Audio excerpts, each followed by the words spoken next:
There's always a waiting moment before the cavalry arrives. For the people on YouTube and Spotify, whoever doesn't watch this live, you can pirate this if you want to. I don't mind. Sundays are special days for me. I get to decompress just for a moment. It's as if all the exhaustion, builds up. It all builds up for this Sunday, and then it comes out.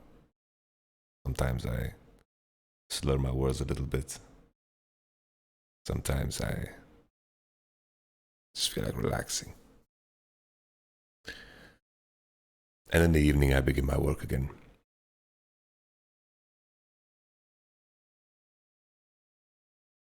Patch 11.13. It's a bigger revamp to the game. There's a lot of potential in this patch. It will most definitely make games even more snowbally than they are currently, which is exciting. Hey, Crabbo. I'll give you some VIP, man. Boom. Crabbo's a homie.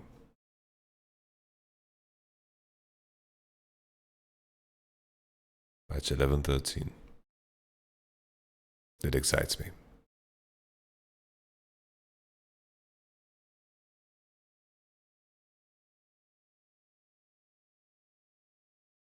I think Hullbreaker is not super interesting as an item.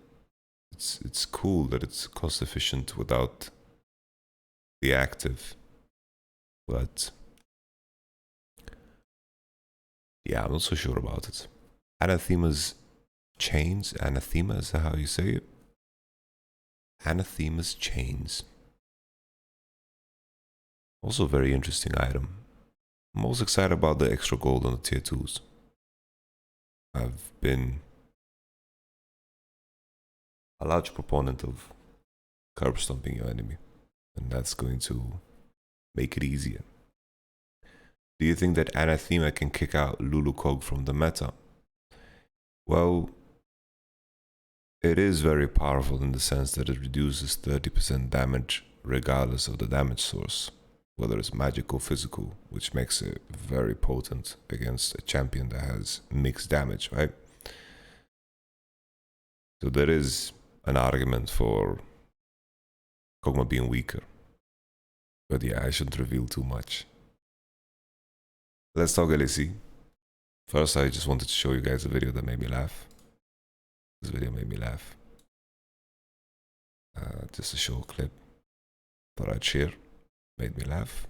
You guys are welcome to laugh too, or think that I'm an asshole, because I think this is right in between there. Just double check that I have noise. I don't know why I said call sound noise. Let's check this out. And the way this book came about is because my dad passed away about a year ago, and I had a box of what nigga you laughing? I don't know. If I was Asian, I'd make white. It just cracks me up. And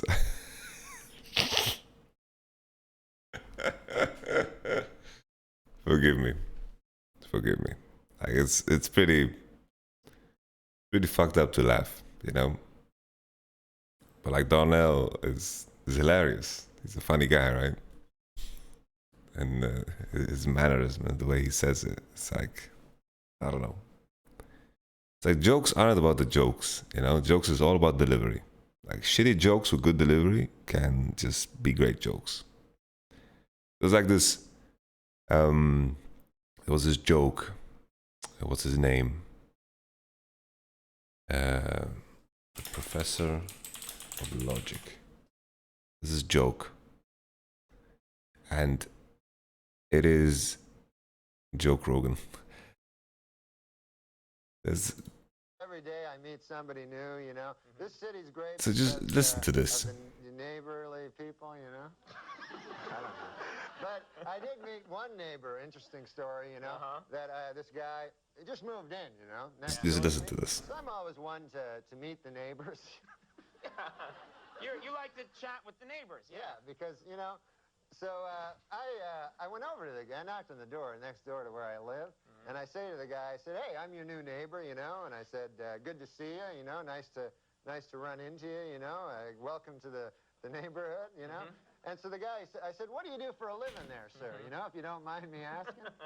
You know, what do you do for a living? I'm a nightclub comic, I tell the guy.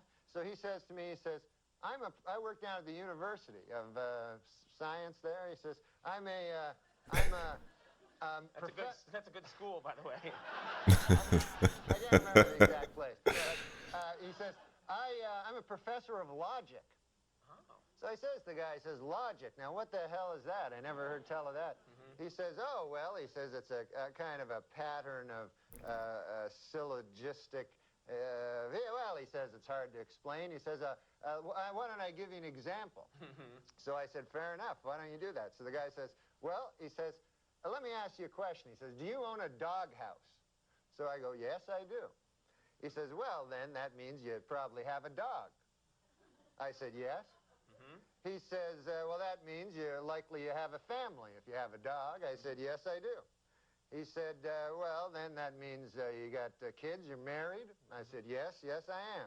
He says, well, then you're a heterosexual man. I said, yes, sir, I am. He says, well, you see, that's logic there. I asked if simply from finding out you had a doghouse, I made this series of inferences, and I found that you're a heterosexual man simply from the fact that you had a doghouse. Well, I said, good God, isn't that something? Okay. So I said, well, I won't waste any more of your time there, neighbor. And I said, I'll see you later. See you around, okay. So I said, come by one day and have a chicken with me. So anyways, I left. So I left. So I go to get a bus, you know, to the bus stop. And I walk down to the bus stop, and I'm still thinking about this thing that happened to me, you know. And I'm standing at the bus, and no bus coming at all, you know, and 5 or 6 of us standing around, and one guy lights up a cigarette there, and he goes, as soon as you light up a cigarette, the bus comes. And he smokes the whole damn cigarette, no bus comes. Right. So I said to the guy, well, that theory really worked, huh? And the guy goes, well, sometimes it works. Anyways, the guy goes, what's new with you? I go, well, I had an interesting thing happen to me today. I said, I met my neighbor. And he goes, oh, yeah? I go, he had a hell of an interesting job. I said, he's a professor of logic down at the University of Science. And so the guy says, is that so? He says, professor of logic. He goes, what the hell is that, logic? I said, well, it's a series of something or other. Right.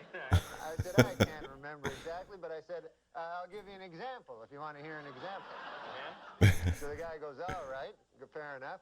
So I said, let me ask you this. I said, let me ask you a question. Do you own a doghouse?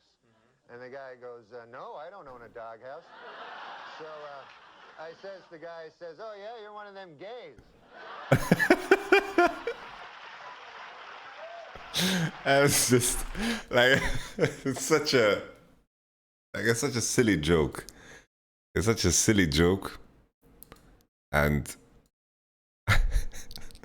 it's such a silly joke, and you can see the punchline coming from miles away, right? But it's just something about Norm Macdonald's delivery that is just fantastic. He has some weird ass jokes. Like this guy has the weirdest jokes that just because of how he delivers it just becomes amazing. It's it's hilarious.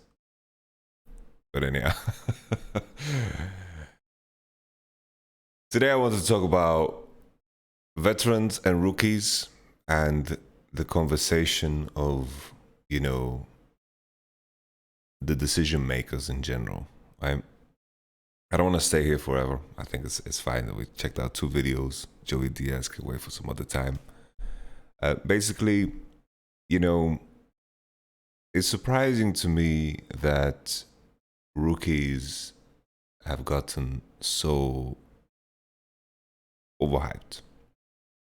And this is coming from a person that has been a very, very, big advocate for rookies. And rookies are great. Don't get me wrong, rookies are the future. They are.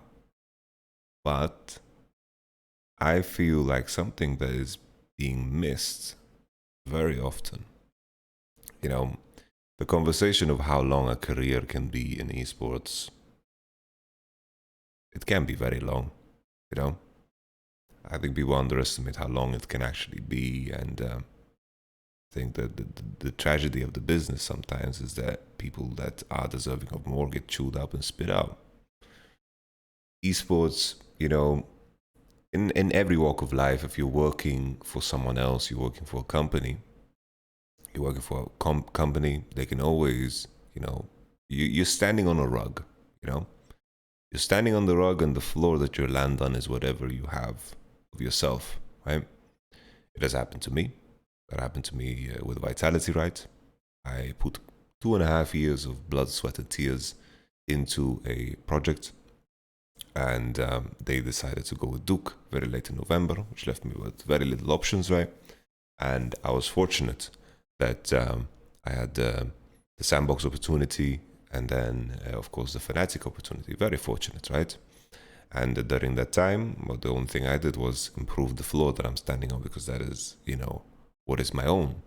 I made YouTube content, I was streaming, and so forth. And any walk of life is brutal like that unless you're working for yourself. And in esports, it's the same way. The key thing that people are missing when they, a lot of GMs, right? A lot of decision makers. The buzzword rookies, talent, these are buzzwords that, get very exciting for people, and I worked, of course, I was excited about the Splice roster. I joined Splice, or whatever they were called back then, team journalist. It was some stupid name. I joined Splice, and I worked with 5 rookies. I brought in Mickey X to the scene, another rookie, right? And, with Vitality as well, Jizuki rookie, Attila rookie, Jackdaw rookie, Gilius Kabushad with experience. Yo, Yamato, you are Lebanese or Israeli? No, I'm not. I am Palestinian.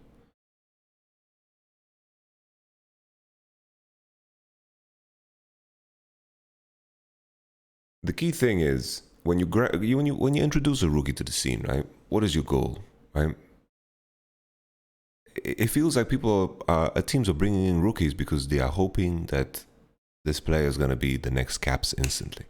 Right? He's just going to pop off, right?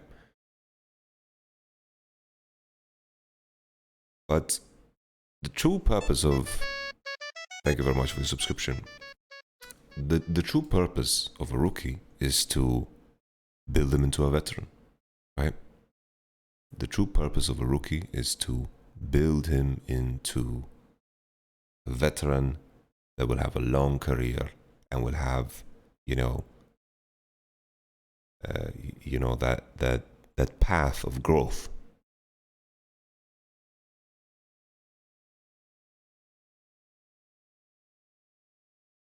And there are gems out there. For sure there are gems out there. There are definitely gems out there. And I think Rogue and Mad Lions are great examples of making commitments, to players and sticking with them and investing in their growth, and it paid very well, right? At the same time, they brought in Hansama, right? And Hansama was a player that didn't have that much, stock value, because he was on that Misfits roster that collapsed, right? And there was a lot of, bumps along the road, right? Should they have brought in a rookie over Hansama? No, it doesn't make a lot of sense, right? Hansama's had a lot of experience. He's a veteran, right? He's a good veteran. There's a difference between a bad veteran and a good veteran. A good veteran continues to grow, continues to become better, continues to improve upon himself, right? A bad veteran is stuck in his ways, had his, building years shaped in the wrong way. Maybe his mentality is, in the wrong place. Veterans can still, a lot of them can grow and become better, right? And some is very young, but, age is really a non-factor in a lot of cases. It really is a non-factor. The way I judge it is experience, right? You look at the veterans of my team, right? Currently, they are in fantastic form, right? I have 4 veterans, and then Adam, of course, is the gem that we brought onto the team, and he's doing super well, and he's improving very fast. Mechanically, very talented, has very good instincts for the game, right? But you can't say the same for a lot of the rookies that are being brought in to replace some veterans that have the innate ability still to improve, and they've have a lot of experience to back that up, right? And when I look at my players, people talk about age. Like Hylissang is 26, Bwipo is 22, Upset is 21, and in terms of how they act, it's not like this is a thing that a 26-year-old does. This is a thing that a 26-year-old says. This is a thing that a 26-year-old, perceives. No, like it doesn't function like this, right? The decay of our bodies is not so relevant in the context of esports.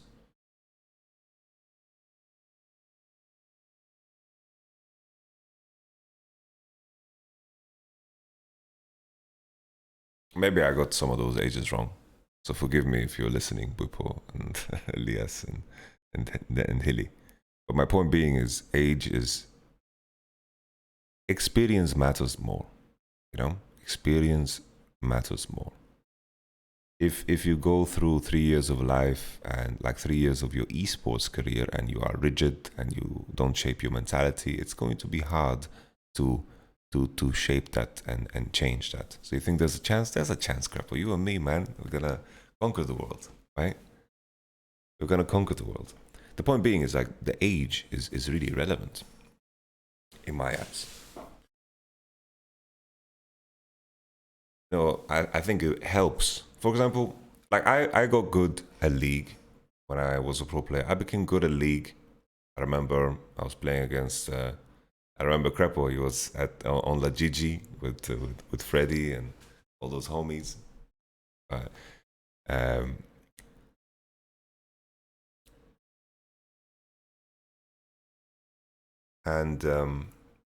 The point being, like, I had a very good start on League of Legends because I started playing when I was like 15, 16. And on top of that, I played Warcraft 3. And contextually, like, I played a lot of video games growing up, right? I played a lot of games growing up, so in the context of my experience, it was very helpful for me, right? I don't think someone that is 20 that never played video games in his life is just going to start playing League and become great. That is like contextual experience. That isn't necessarily tied to age. It's more about like what did they spend their years on.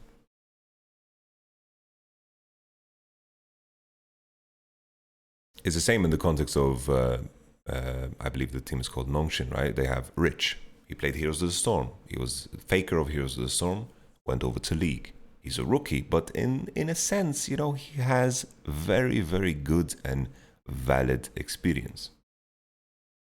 So, in the conversation of age and the impact of age on players, I think it's very, very exaggerated. But for me, the purpose of a rookie is to bring him in and to challenge the top three, right, of what the region has to offer, right? That's the purpose. I agree with that purpose, and that's the idea.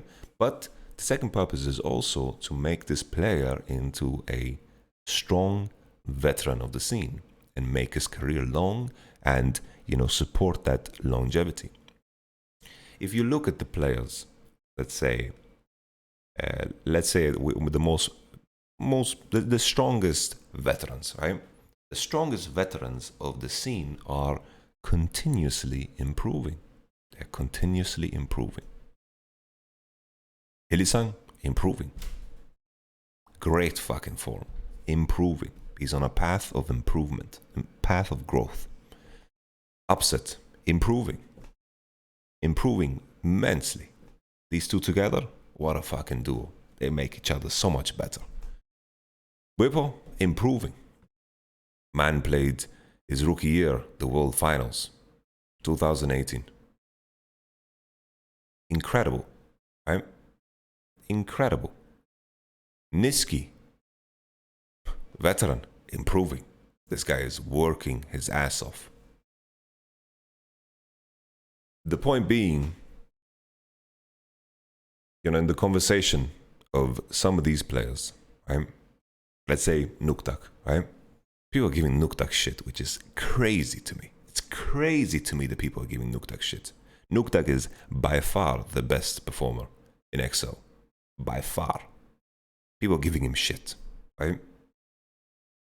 People are giving him shit. It's like, hey, he's taking up a spot of a rookie. What? Nukeduck is a legend of the game. A legend of the game.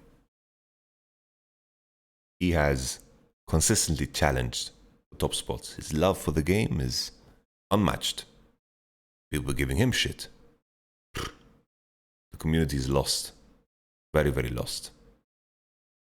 Same thing with Caboshot. This guy, like Caboshot, when we were working together, me and Cabo, back to back, this guy is in the conversation of being the best top laner in LEC. And he's been around the block, experienced, still actively fucking improving. He gets put into an environment that doesn't function for him, right? It doesn't function for him. It doesn't work for him. And all in all, his performance becomes weaker. It's the same when some players go to North America, generally speaking, their performance becomes weaker. I know a lot of people are going to bring up the conversation of Coach JJ, right? And he's, you know, Coach JJ is quite the outlier when it comes to performance in North America, right? In the same way, you know, you plant a seed, how that seed is cultivated and how it's watered and how the sun lands on that plant decides how it grows. Some plants don't grow in certain environments, right? And the same way players in certain environments are going to be better and worse. But players don't suddenly turn bad. Sometimes motivation dies, right? Sometimes motivation dies. Sometimes, you know, the goals that you set are going to be very different from the ones that you set. Perkz is an interesting conversation. If Perkz had an opportunity to come back to Europe, if GMs are going to look at his performance in North America and say, yeah, this guy is not good, that's a joke. Because this guy has the pedigree, he has the years behind him of great fucking performance. And that's the thing that is constantly missed. Nukeduck, he has played in multiple finals. He has made many teams deadly due to his presence in the game. Lemon Dogs, that was a team that was widely driven by Nukeduck. And I can say that with good authority because I was around. I was their sub. You know? Nukeduck, I played with him, right? I played with him. We played in a bunch of teams together. He was supposed to come with me to Team Solo Mepdi when he turned 17. He was going to be our top laner. I was the AD carry. He was also considered for the support role. Me and him played bot lane together. We were annihilating everybody, right? We were annihilating absolutely everybody.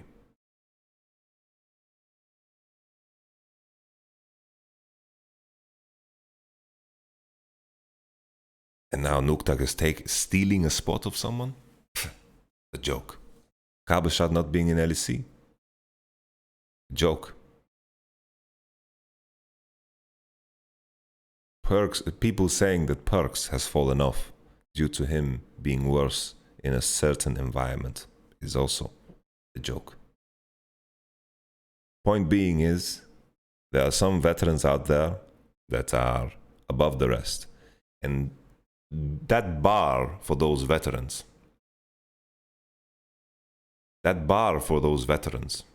yeah, K-Corp is fucking smart for picking up cover shot. Brilliant. K-Corp is the gold standard, you know? Point being is, the whole point that I wanted to make with this conversation is, you bring in rookies because you want them to become those veterans, you know?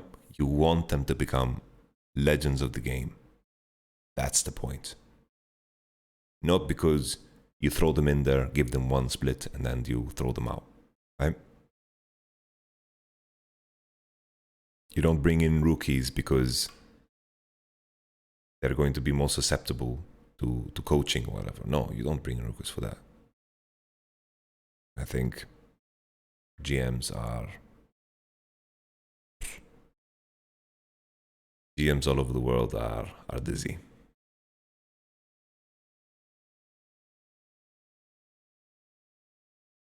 GMs listen to Reddit. Reddit listens to streamers and the casters. And in that, good opinions are often missed. And I don't blame content creators. I don't blame content creators at all. Because there's a certain... Thank you very much for your subscription. There's a certain element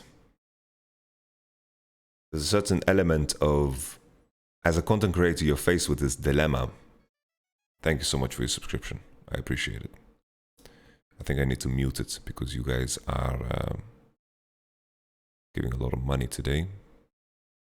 More than usual. I wish I could mute it, but I don't know how.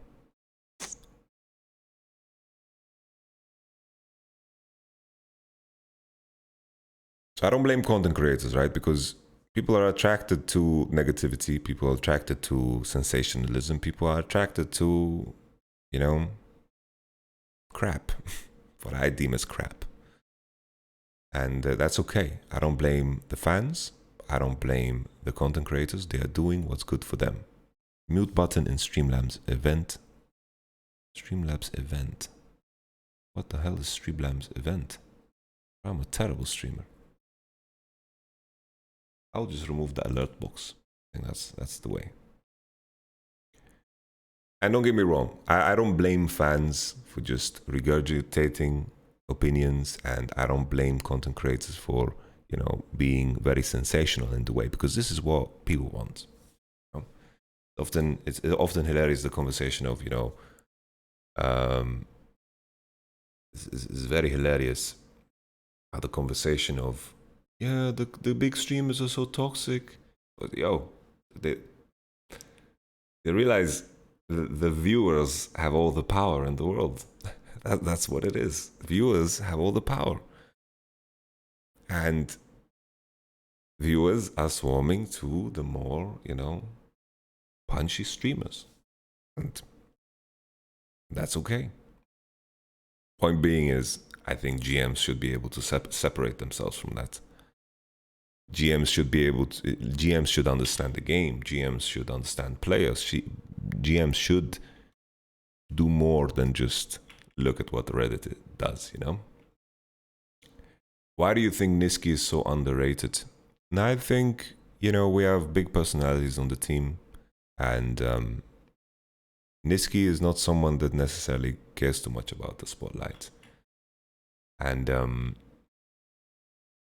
I think Nisqy is a player that, you know, the community sentiment around him, you know, has been shaped over the years of his career. And I can admit as well that years ago that I had, you know, not the best opinion of Nisqy, but the man has continued to reshape himself. He has continued to grow. He has continued to improve.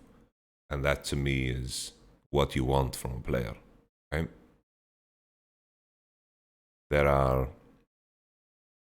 And then to circle back to why we're having this conversation. You bring up a rookie because your hope is for him to become one of these top veterans. What are these top veterans? My 4 boys, top veterans. All G2 players, top veterans, right? Now, my Lions players also turning into top veterans. You know? We have Armut, right? Elioya came in. The idea is not to replace Elioya the moment there's a new rookie, no? The idea is to keep him around and put him on that list of top veterans in the region. Same thing for Adam.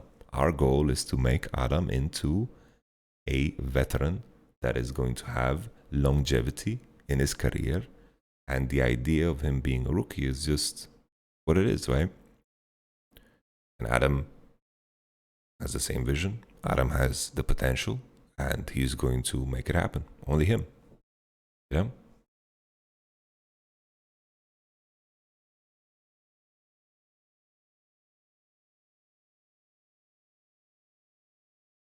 Pardon.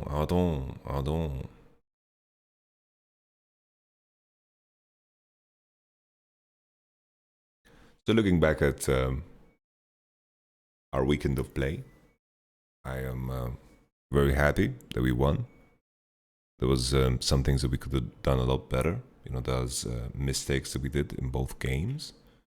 There was a very exciting team fight. I'll just pull that up because this is a fun one, so let's just watch it together. I'm gonna pull that up, make this a little bit bigger. Boom. This a little bit bigger. Wow, the screen is so big. Make it a little bit smaller, maybe. Boom. Boom. And then can do this.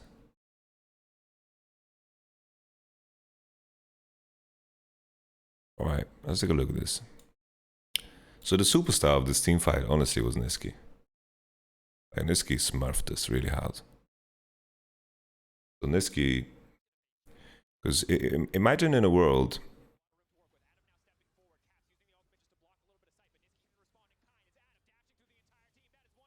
where Nisqy loses 1v1, and it's very plausible, very possible that he loses 1v1. This is a Bladed Ruin King, Viego, right? He flashes the R, and then he just stalls time, and then bonks him.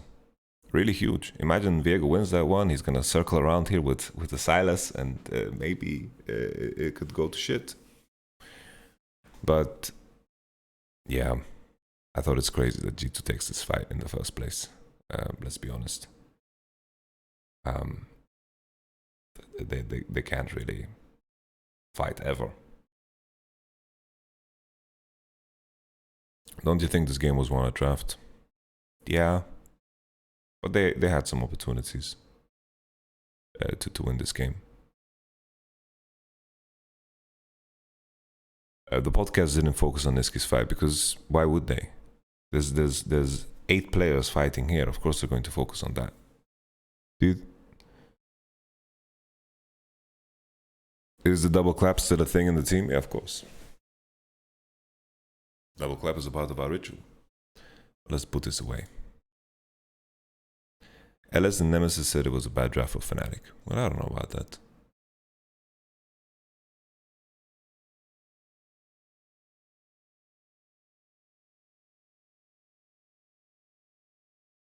Yeah, you know, my hope was to play G2 at their fullest form.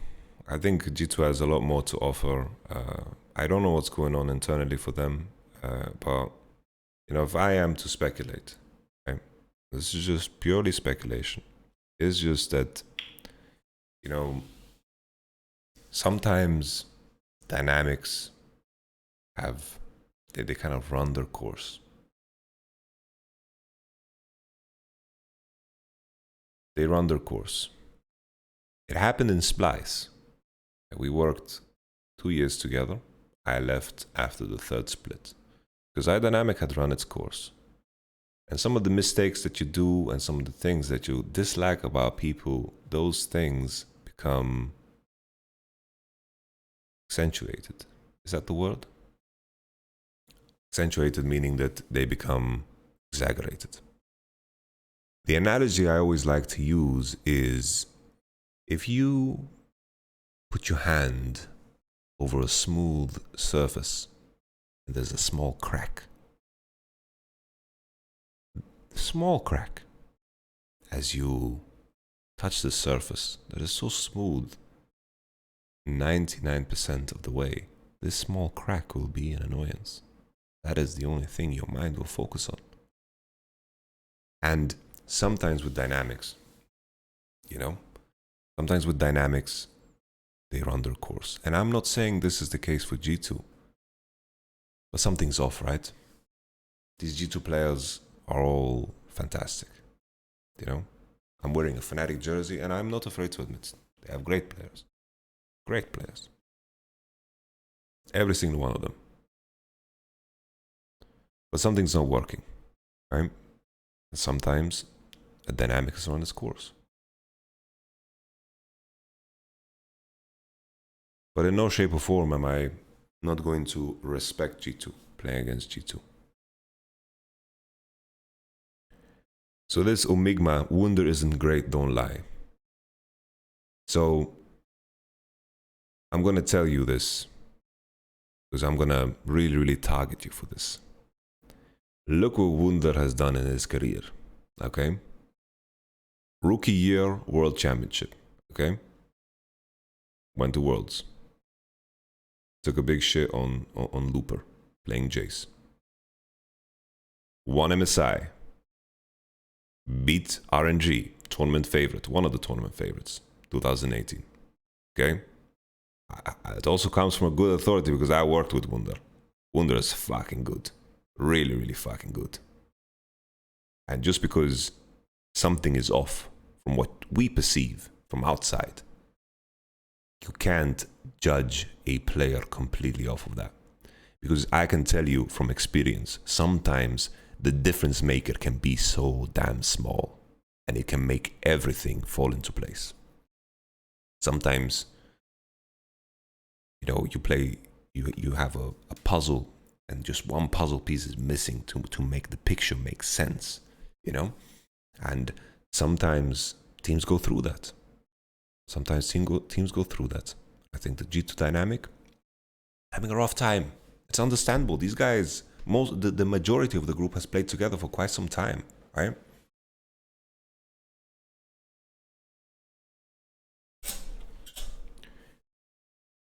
And that's the issue. Once again, GMs can't listen to Reddit because the Reddit and in general, their short-term memory.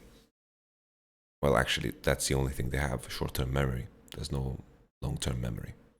You can't really pay attention to it. You can't listen to it. Because anyone in their right mind that knows shit about League to say that these 5 players are terrible? No.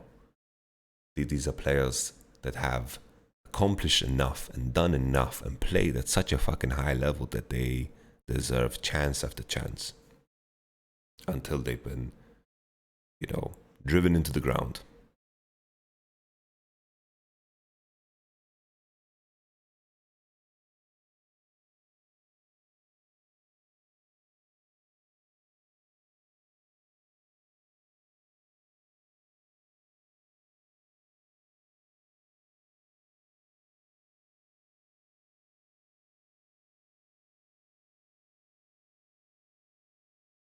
I don't think you can single out any player on G2. I think the team is just underperforming and they're figuring some stuff out. That sometimes happens. They have good players, and as their competitor, I wish for them to be in their best form. Truly wish for them to be in their best form because it's going to help the region. G2 in poor form is not going to be bad it's going to be very bad for the region. And G2 in great form coming into World Championship is going to be very helpful. All of us.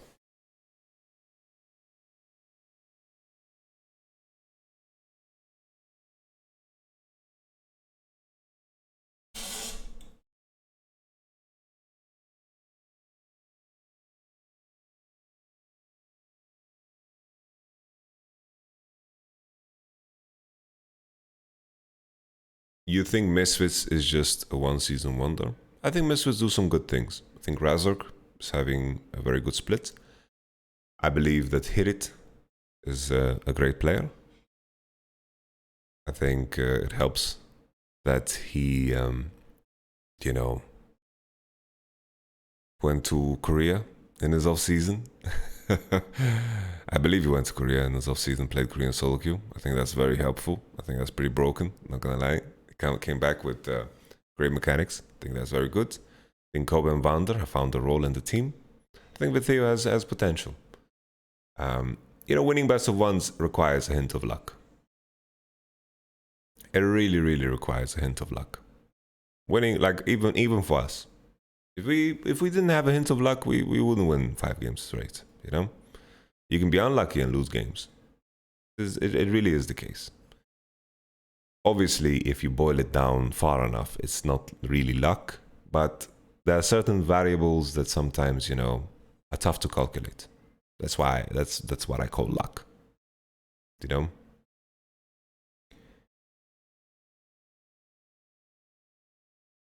Story behind the Taric pick. Oh, Taric's pretty good here. Yeah, it is. You wanna pick it? Okay. I'll lock it. That's the story. No big story. Did I miss the game analysis? We don't do game analysis. I am a competitor. Think I'm gonna give out my secrets? No fucking way. I don't give out secrets. There's a clear conflict of interest. Yanko said that if this game versus Fnatic was a best of 3, they wouldn't have lost. Well, eventually they would. But if we would be 1-0, they wouldn't have lost, technically. But eventually they would have lost. 2-0.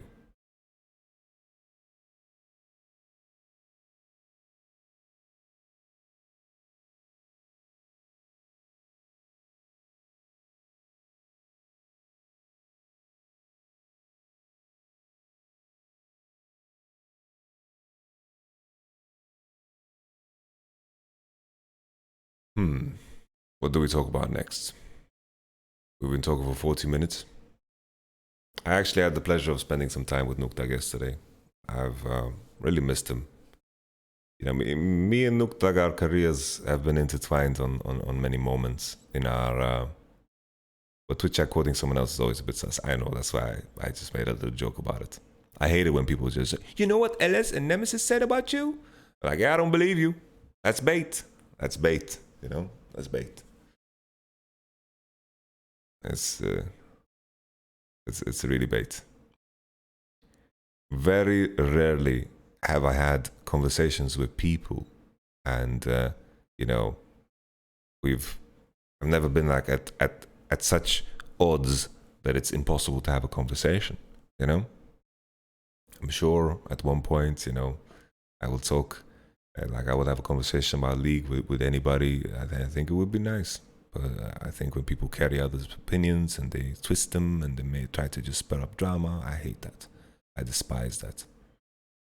What's your opinion on LS and Nemesis? I can say, I think LS is doing a massive service for the League community because he's, actively trying to improve League. And he has done a fantastic job of, building an audience. He has done a fantastic job of selling his ideas, and I think I commend him for that. This is a guy that puts in countless of hours to the game, and I think like on my end I have nothing but respect for that.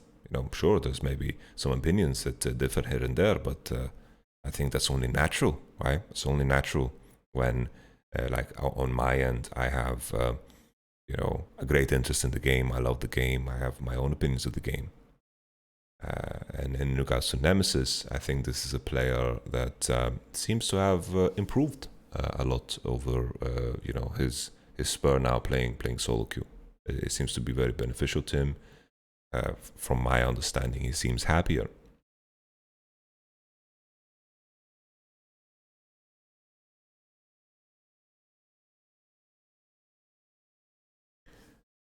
What do you consider toxic behavior from a pro player?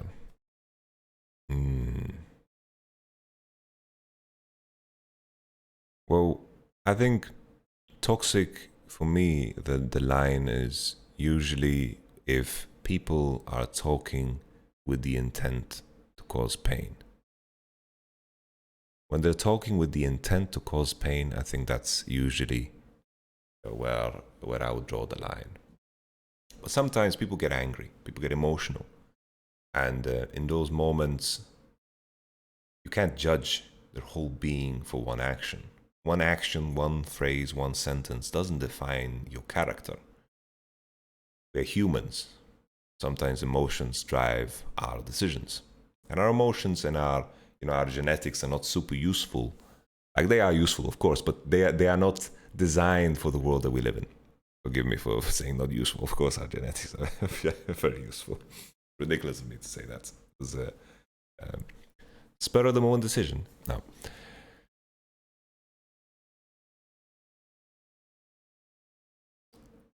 You are always in a position where you need to have empathy. You need to understand. You know, if someone stabs you with the words, the key thing is just to, you reach a point where you realize, oh, I need to pull this knife out. It wasn't my intention. Intention is very important. Your intention. It's like, people get angry and heated about something is because their intentions are that they care, that they're motivated about the decision, they want change, right?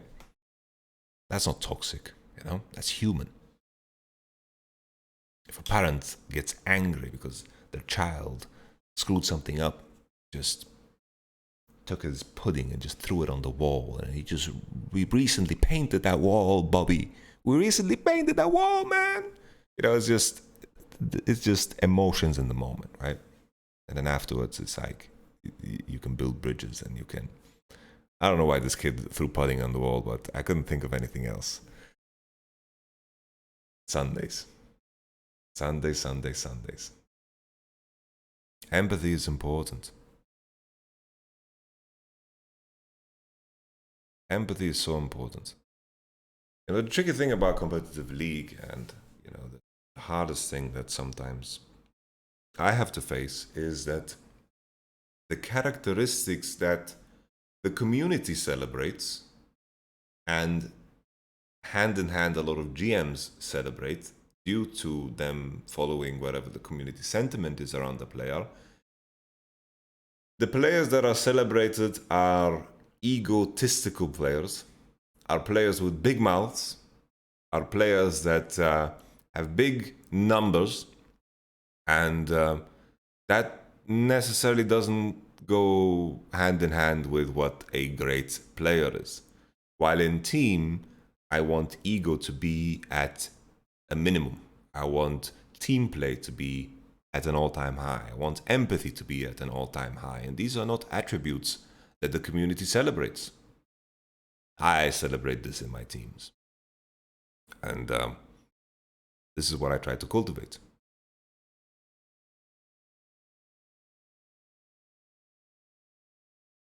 Who came with the idea of Taric? I think in the moment Elias mentioned it. Upset mentioned it. This is a champion that I've wanted them to play for a very long time. And we've played it a couple of times in scrims here and there. So, just a decent champ, Not too shabby.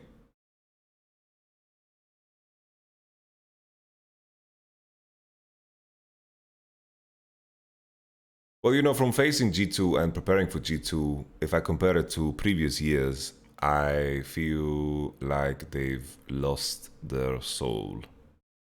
A lot of the things that made them very dangerous and scary to play against, I don't feel like they are the same way. And I think everybody noticed in spring that Fnatic and G2, their level of creativity is not being really rewarded in the way that the game is played right now. The meta doesn't really reward creativity. The meta doesn't reward creating chaos. It's more about, structure. Like, structured play was something that Mad Lions and Rogue really benefited from. So they went ahead and they beat the players that, want to constantly fight and figure things out on the fly and just high tempo, high pace, So we had to do a lot of rethinking and restructuring. They already lost most of their last worlds, to be honest. And not really. They're not really. You can rewatch the Genji best of 5, right? They played against Genji, and what they did to them was they made Genji really dizzy. They really made Genji dizzy. And them losing to Damwon is whatever, because Damwon was really fucking good. Really, really good at the World Championship.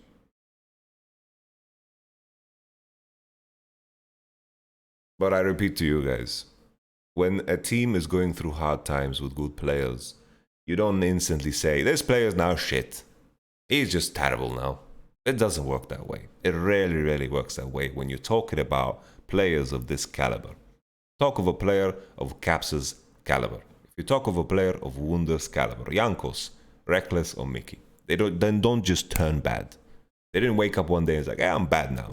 No. Sometimes there are some missing pieces, and that's the struggle, right? That's the struggle of making a team function. It's like those missing pieces. You need a little bit of luck, a pinch of luck. You need to have all the right. Yeah, exactly, Cripple. Exactly. They built up a lot of fucking privilege. They have a lot of fucking stock, right? They have a lot of points that they're allowed to lose, you know? Let them, they can grief it for maybe 3 years. They have 3 years of griefing in them, and then, you know, we can begin to have that conversation. I would say 3 years.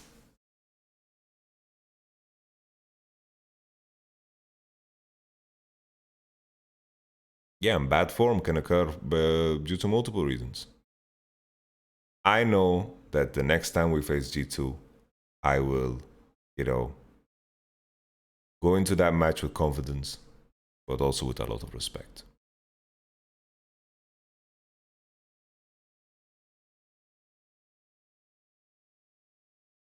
I have a question. As a fan, it is honestly really hard to face toxicity on social media about our favorite team player, and sometimes we manage to enter in a toxic discussion on media trying to defend our favorite player. What would you advise us to do? I would advise you to shut down social media. Because social media is, I hate to use this type of language, but it is a cancer. It's not human. It's weird. Social media is, it's like if your mind has a diet, okay? Your mind has a diet, then social media is the equivalent of just eating garbage. You're just eating McDonald's. That's, social media is McDonald's for your brain. It's legit social media, like it's just McDonald's for your brain.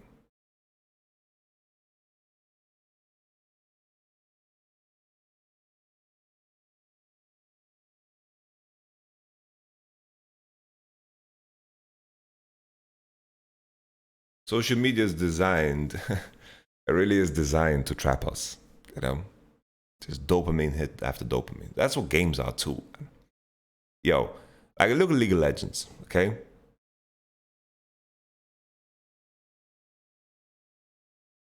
Of course, Crapple. On my end, I use social media, right?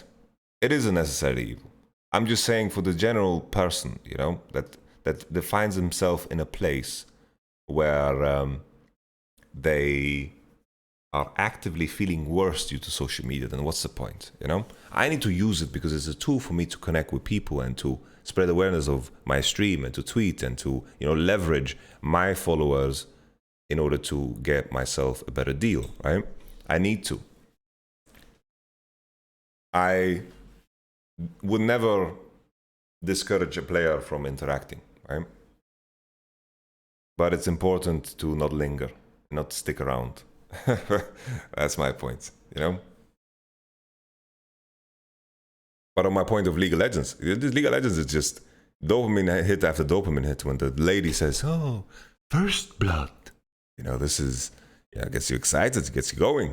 You know, every time you kill a minion, there's like a bling, there's like a casino. It's like, you just, freaking get money. They, you know, they even made supports get money, you know? Support was such a low dopamine role because you didn't get cash anywhere. You didn't get money. And then the issue was with gold per 10 items, there was no bling, bling, there was no action going on, you know? Like back in the days, supports got no money. All they did was place wards, and also they got no levels. Levels is also dopamine. You level up, there's noise. It's like, you know, you enter a casino, right? You enter a casino, and there's just noise. It's like that noise is supposed to stimulate yourself. You know, it's supposed to stimulate you to stick around. You know, it's, oh, there's noise and these lights. Oh my goodness, this is happening and it's good. It's amazing. You know, klepto is the biggest dopamine rune. Yeah, it was. That was like, I'm sure the government had to intervene. It's like, yeah, League of Legends, Riot Games, Mark Merrow, kleptomancy is too powerful of a tool. Yeah, RuneScape as well, man. It's just the fireworks, you level up. That's a fucking huge ass dopamine hit. Fucking World of Warcraft, right? Boom. Achievement unlocked. Boom. Achievement unlocked. Boom. You leveled up. Boom. Reputation up. Chicka boom. You looted a fat item. Ka-ching. You know, it's designed in a certain way, you know? It's designed in a certain way. It really is. Omnistone is terrible. Well, there's no dopamine there, man.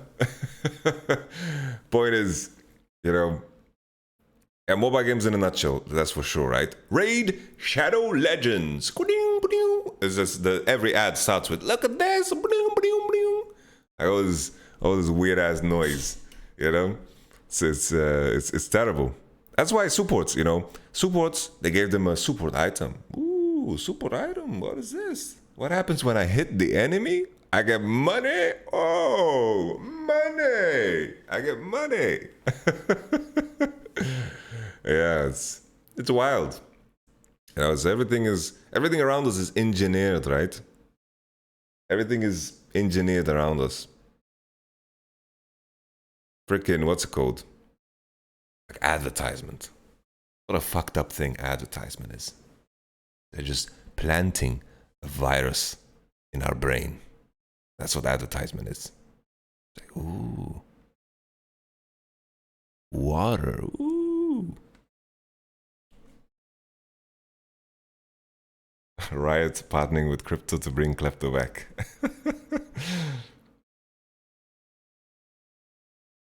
It's just like think about what an ad is, right? He says while wearing a jersey. That's hilarious. Forgive me for being a big ass hypocrite, right? An ad is just, it's a little, hey, look at this product. You don't want it now, but maybe subconsciously you'll think about me. Ooh. Then you see it again. Ooh. And then it's there in your head, in your mind. It's like the Truman Show. It's like the Truman Show. Yeah? I guess that's a good topic to move on to.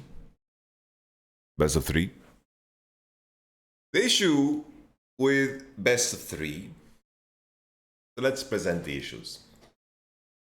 The broadcast quality would diminish. That's for sure. Right? The broadcast quality would diminish. The competitive integrity of the league is the most important thing for me.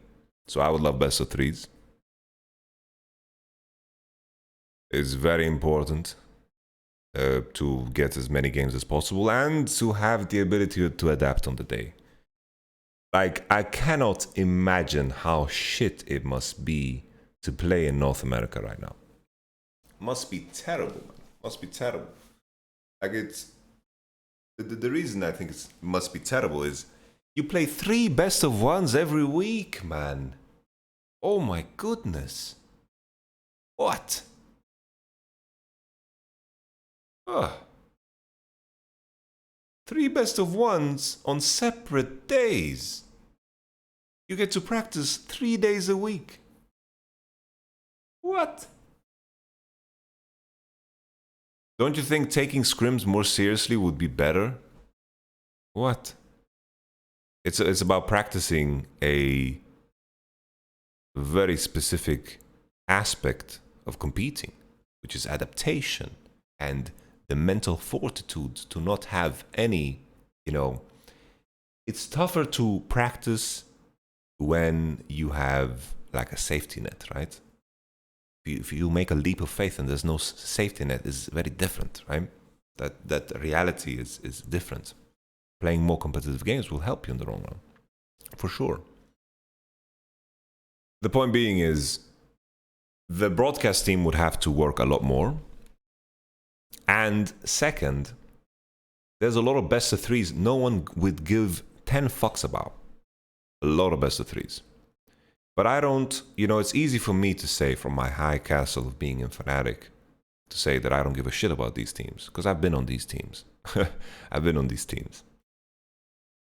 To be fair, I'm thinking about track record in Europe, and it's not too bad. A Rokat, 5 games, regional qualifier, Splice. There's been moments in time where my team was that team, okay? But all in all,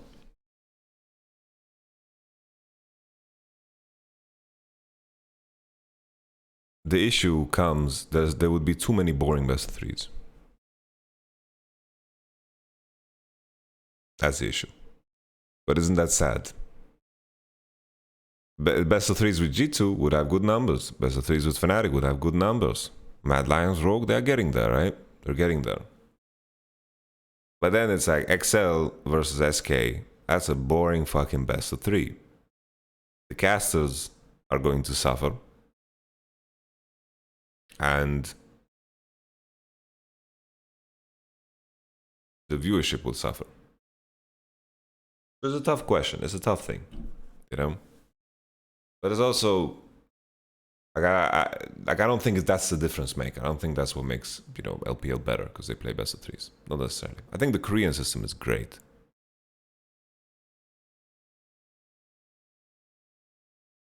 Well, that happens if you let teams in that don't care about League. Yeah, that's true.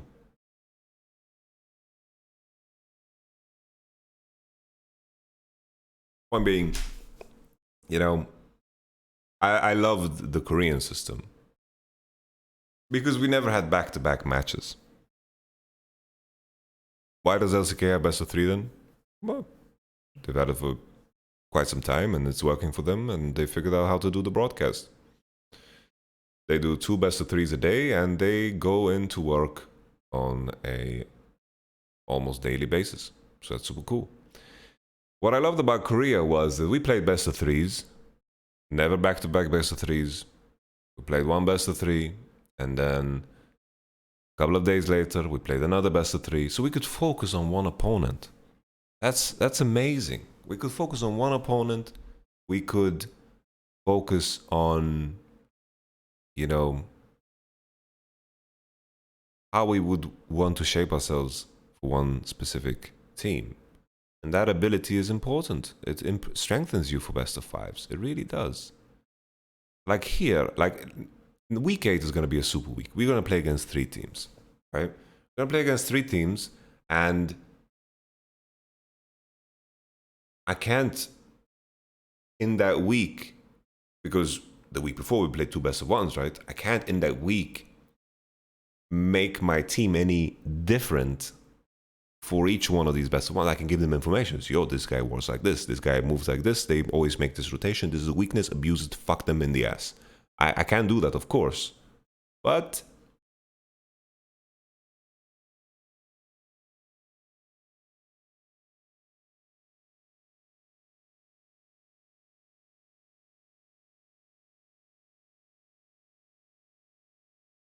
of course I can give those nuggets of information, but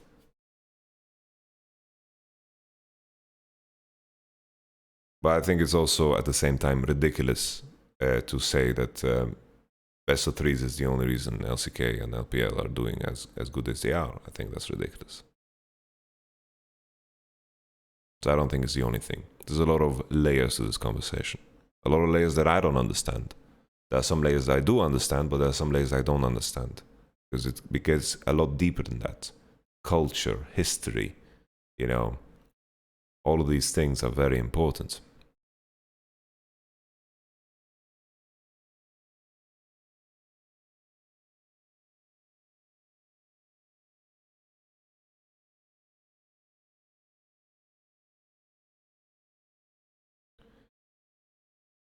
Koreans take a day off once every 2 to 3 weeks.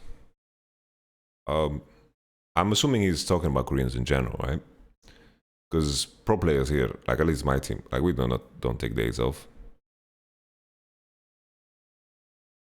I take some hours off. That's what I do. Like this is my off time right now. This is my off time. I'm talking the voice of Yamato.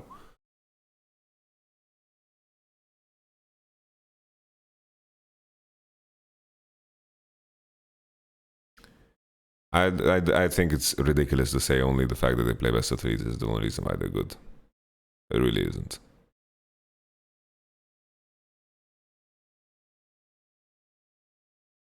The team atmosphere is great. I will not comment on any contract situation.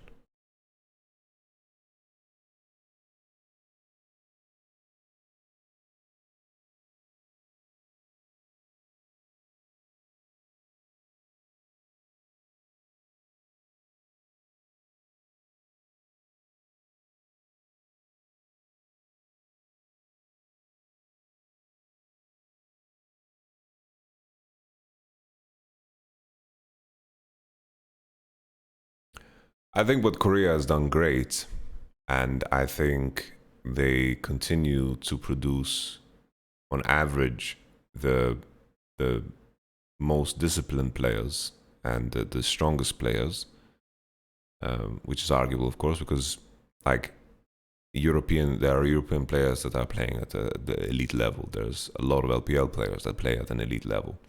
The key thing here is, I think what Korea has done very well is they've set a standard. They set a very, very high standard for what it means to be a pro player. And the path is very clear. What you need to do when you're a pro player is very clear. You don't, you're out. And that is powerful. The standard is super, super high. In Europe, each team needs to set the standard. I have to set the standard. In Korea, culturally, the standard is set. You know? And that's powerful.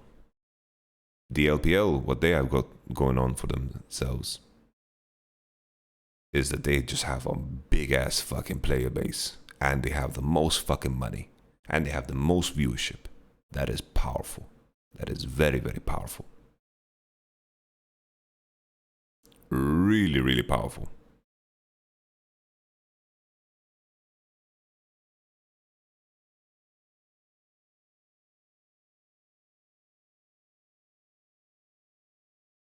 Yeah, the sheer amount of players does influence it.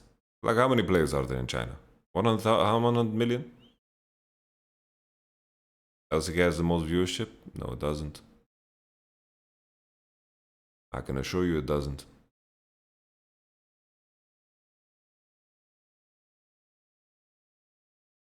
I can assure you, brother, that it doesn't.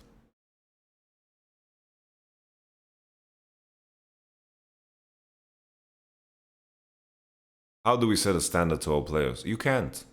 You can't. You can't. Europe is a melting pot of different cultures. And everyone comes from different, nationalities and backgrounds, while Korea is culturally, like there's no imports in Korea, right? Of course, there's differences between the players. They're not all the same. They're different. They're unique, and they make their jokes and they have personalities. They are the same, but the roots matter.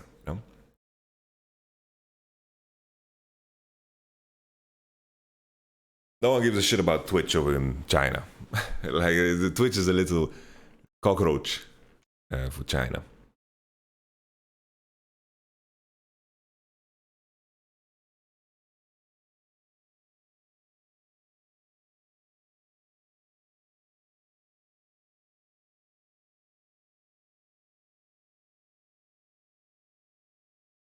Do you advise players with champion pools? Yeah, of course. We always have conversations about what we think is strong, what we think is good, what we think is missing in our champion pool. You know, it's a constant process of it's a very evolutionary process. How good is Summit in lane? Actually, Summit as a player is very similar to Adam. They are very similar. Summit is a very strong player in lane, for sure. I think the weakness that Summit has is, and also a lot of top laners, I think in general, is he doesn't know how to make the enemy top laner bleed with the help of his jungler and with the help of his mid laner. Do coaches get burned out too? Yeah. I've been burnt out many times in my life. Way too many times. I can't remember the last off-season where I just didn't function as a human being after a season. I remember after my first World Championship, I just slept for 2 weeks. It's the only thing I did. The only thing I did, I was just sleeping. I was so tired and exhausted and done and jet lagged and burnt out to the bone that I was just done. Are you worried that Dignitas is hoarding all the top esports psychologists? I would love to have a conversation with Dadok. I wonder if he would be up for it. But just get to know him. I'm curious about a player like Dadok. Very curious. Because often players like this, they get very misrepresented. And now, you know, Dignitas has made their statement and the people can just run away with some shitty narrative.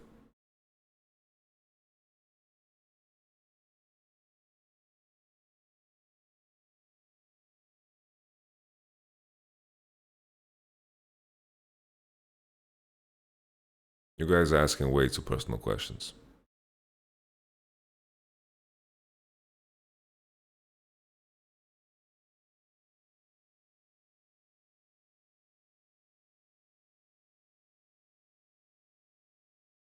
I think it was weird what happened with G2, right?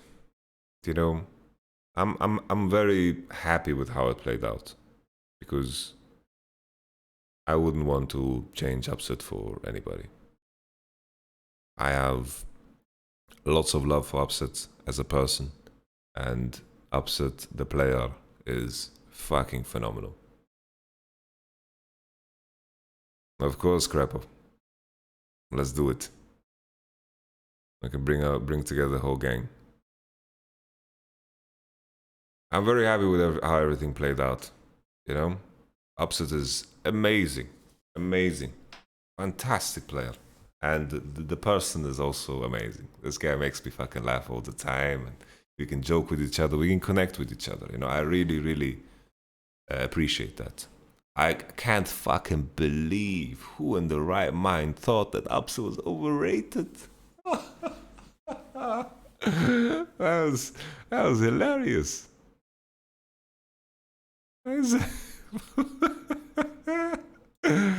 That to me is just funny. Just some good old funny. And you know, the reason I say this is because I don't know what happened to G2. And I don't know it's because of me watching like The Last Dance. You know?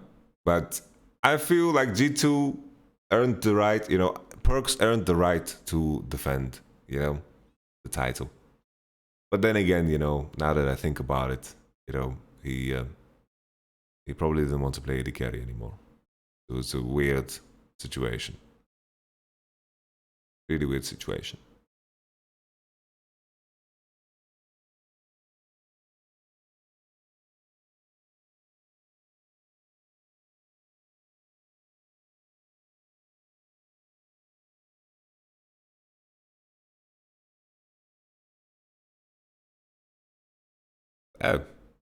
It's the same now, like people are saying Perkz is washed up. Like, what the fuck, man?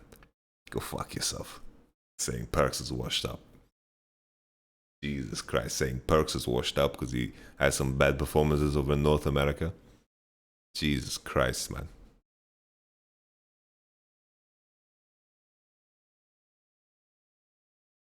Jesus Christ. Saying Perkz is washed up. Why did Whippo change his role? We need to put this question on a picture. On a picture of Slowpoke. Will Shaves move to Berlin soon? I'm not so sure, but he's doing a great job. What I love about Shaves is that me and him can have conversations about the game. Me and him can have constant conversations about the game. And I love that. I really, really, truly enjoy that. We are screaming. Me and him, we can have conversations about what's going on. And most things we see eye to eye, but having someone that, you know, challenges you is very good. We both challenge each other, and we are both, you know, doing the research for the opposition, and he's doing a fantastic job. This man is putting in the fucking hours. He is communicating well with the players, very down to earth, no ego at all. I love working with Kevin. Shaves is fantastic. Me and him, we lethal, fucking lethal, man. It's good. Tolki's doing his analytical magic. He's building tools fast that are getting more and more interesting by the day. And yeah, he's working over in Japan, and the time zone is all messy, but for me it's more important that the man is happy, because I think happy people deliver the best work. Will there be matches in the studio in this summer split? Yes, most likely. Like, I know that playoffs is going to be for sure, and I think there's going to be some regular season games as well. Any pet peeves about pro players? I think categorizing all pro players the same is ridiculous. So it doesn't make sense to ask this question.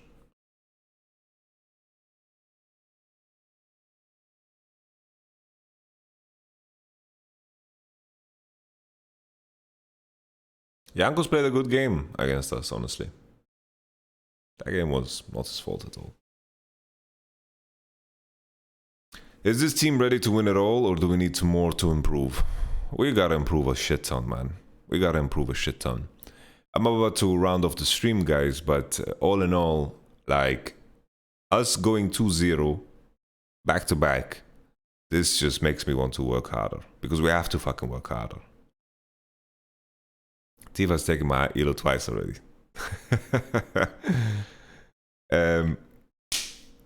What's it called? What was I talking about? Yeah. When you win, you have to work harder. More eyes on you. People are gonna look at what you do. People are gonna try to fuck you. It's like it's a goal of yours, right? Like the goal of any team in the league, like in the region, is to beat the team that is considered the best, right? Or considered strong. You know, people say Misfits is 6-1. Yeah, okay, you can have that for now. You know. But all in all, I know that now we have to work harder than we did before. And then next week we have to work harder than we did before. It's a fucking marathon. We need to keep fucking working hard. We can't let go. We can't ever fucking let go. Nothing. I will never ever make that mistake ever again. That when we're winning, we take it easy. Never ever make that mistake again. So when I win, man, I get psychotic, you know? I'm like, oof, we're winning. I need to figure out what's wrong. I need to figure out the next thing. I need to be ahead. I need to be ahead of the curve. We're ahead of the curve. We need to stay ahead of the curve. Because someday someone's going to sneak up from behind, you know? Well, that's important. It's also important to put that emphasis. It's like, we're winning now, we're happy, but that shouldn't be the reason why we're happy, you know? It's good to be happy. Enjoy yourself, you know? It's good to be happy. It's good that you're smiling. It's good that you're experiencing emotions. It's the same if we lost, right? You're experiencing emotions. That's okay. I'm not gonna tell you to feel some type of way. No fucking way. You get to feel the way you feel. But in the end, business is business. We need to focus on making ourselves better. Whether we lose or we win. We need to focus on making ourselves better. When we're sitting there, we're winning, we're smiling, well, nothing changes. Emotions can't get in the way. Never, ever, ever, ever. People always think that anger is a bad emotion. Happiness is a good emotion. No, both emotions can be as deadly. I can tell you that.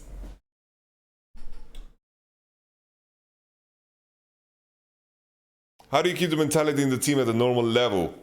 The thing is, it's all about the foundation. The foundation of any relationship is set from day one. And when the problems come knocking, how strong is your door? Basically, any relationship will face problems. Whether it is with your parents, whether it is with your significant other, whether it's with your brother, your sister, your significant other, your teammate, your work colleagues, you're going to face issues. You're always going to face issues. Unavoidable. If you didn't have any issues, that's probably an issue in itself. You need to be ready. You need to be ready, and the foundation is the principles that you set from day one. Your values that you set from day one. It's important to make a commitment, right? You need to make a commitment to one another. You're in a relationship with anyone. For example, I'm together with Tifa, Elena, right? I am committed to her in a way where I can't imagine myself being together with anyone else. You know, I imagine my life to live with her until the day I die, and then also spend time with her in the afterlife. Because if I don't function in this capacity, how can I give myself completely to the relationship? Can't. This applies in many walks of life, right? And the foundation is, you know, the principles that you set from day one, the build-up that you've had. All of the things that you're doing up until that moment in time when you face problems. This is, you know, where you get tested. And that's when you grow the most. Truly when you grow the most. Now we're winning. We're smiling, we're having fun, but hey, problems will come. We need to be fucking ready. We need to be strong. So I leave you guys with that. Be strong, my friends. Be good. Be healthy. I appreciate all of you for showing up here. 500 people in the chat. I appreciate all of you. No meditation today because I've kept my darling angel waiting too long. We're going to go and eat something nice. And then I'm going to do some patch 11.13 work and watch our games. And, you know, a lot of work to do in the night. I'll eat my vegetables. Yes, Crapo. Yes, baby.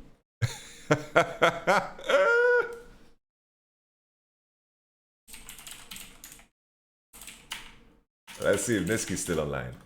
Nisqy's still live. I'm gonna send him. Oh, he's not live. Who do we host? Let's just host Southmate.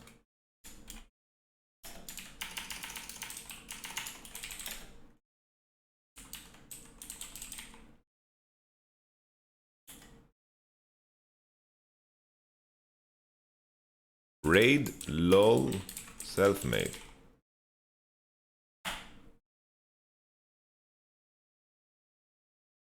Thank you so much, everybody. I appreciate every single one of you.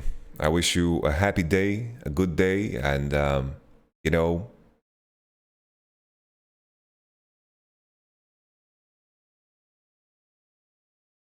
that's it. All the best. We watch Joey Diaz next time. If you show up for next time, Baco 7 Lib, we're going to watch some Joey Diaz. Thank you very much, Mitch. All the best, brother. Take care.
Can we get much higher?